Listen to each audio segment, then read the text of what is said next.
아침 말씀. 오늘 본문 말씀은 사도행전 9장 10절에서 22절입니다.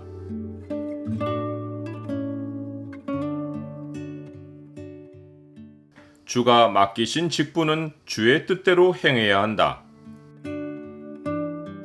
오늘 본문을 약속의 창으로 보면 하나님 백성의 장래에 대한 일이 어떤 방식으로 알려지는지가 보입니다. 약속의 창을 보여주는 구절은 9장 16절입니다. 그가 내 이름을 위하여 얼마나 고난을 받아야 할 것을 내가 그에게 보이리라 하시니.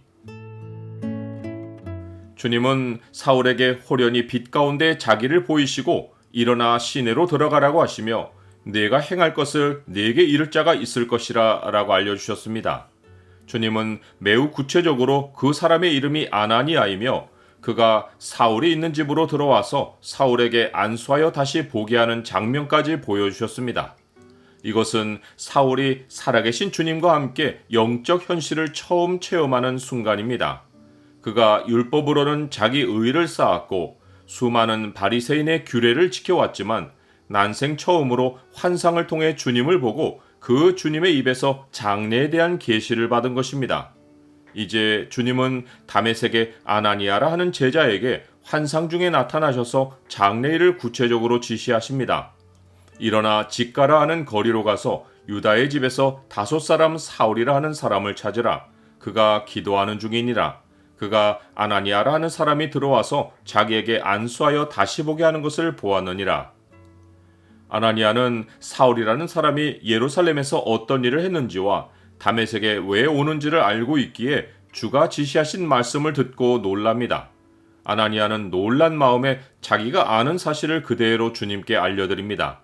주여, 이 사람에 대하여 내가 여러 사람에게 듣사온즉 그가 예루살렘에서 주의 성도에게 적지 않은 해를 끼쳤다 하더이다. 주님은 사람도 알고 있는 일을 모르시고 일하시지 않습니다. 주님은 현재의 사울만 알고 계신 것이 아니라 장래의 사울도 알고 계시는 것을 아나니아에게 확인해 주시며 가라고 명령하십니다.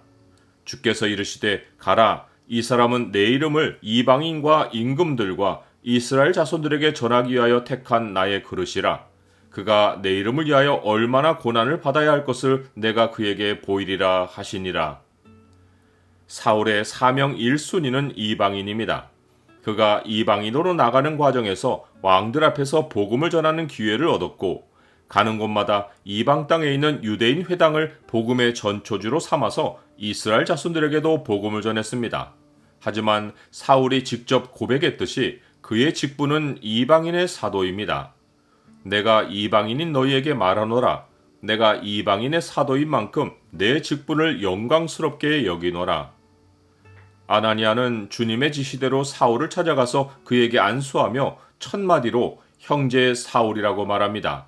사울이 많은 그리스도인을 핍박하고 죽였지만 그는 사울에게 적개심이나 미움을 품지 않고 형제로 받으며 주님의 지시대로 안수했습니다. 그는 사울이 주님이 택하신 그릇인 것을 알았기에 사울에게 성령이 임하실 것을 확신하고는 안수하면서 이렇게 말합니다.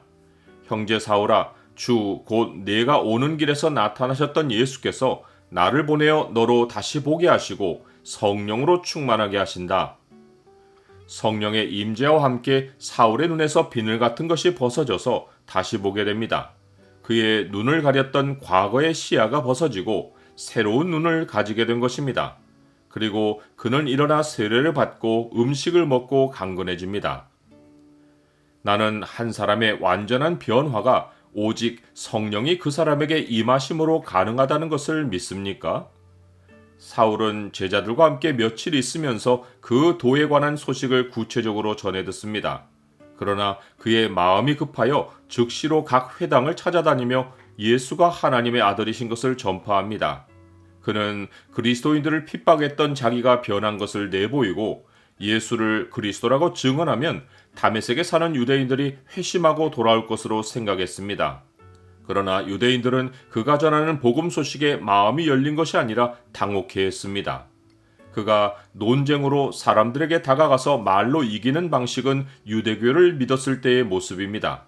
이제 주님은 과거의 사울을 차츰 하나님이 기뻐하시는 사울로 변화시켜 가실 것입니다.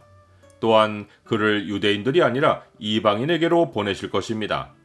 회심의 경험이 사울에게 불같은 열심을 만들어냈으나 하나님이 맡기신 직분은 사람의 열정이 아니라 오직 주께 순종함으로만 행할 수 있습니다. 사울이 이 사실을 깨닫기까지는 회심으로부터 거의 16년의 세월이 걸립니다. 거듭남은 이례적인 사건이지만 주의 사명을 주의 뜻대로 이루는 일은 오랜 세월이 걸리는 변화입니다. 그는 2차 전도 여정을 떠나서 죽음의 위협을 직접 경험하고서야 이렇게 기도하고는 주님이 이끄시는 선교를 시작했습니다. 우리는 우리 자신이 사형 선고를 받은 줄 알았으니 이는 우리로 자기를 의지하지 말고 오직 죽은 자를 다시 살리시는 하나님만 의지하게 하심이라.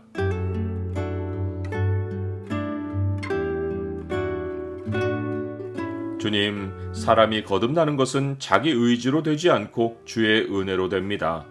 거듭나서도 주님이 맡기신 사명을 받아들이고 순종하기까지는 오랜 세월의 변화가 필요합니다. 주의 뜻에 순종하는 종이 되어 주와 즐거이 동역하게 하옵소서. 예수 그리스도의 이름으로 기도드립니다. 아멘.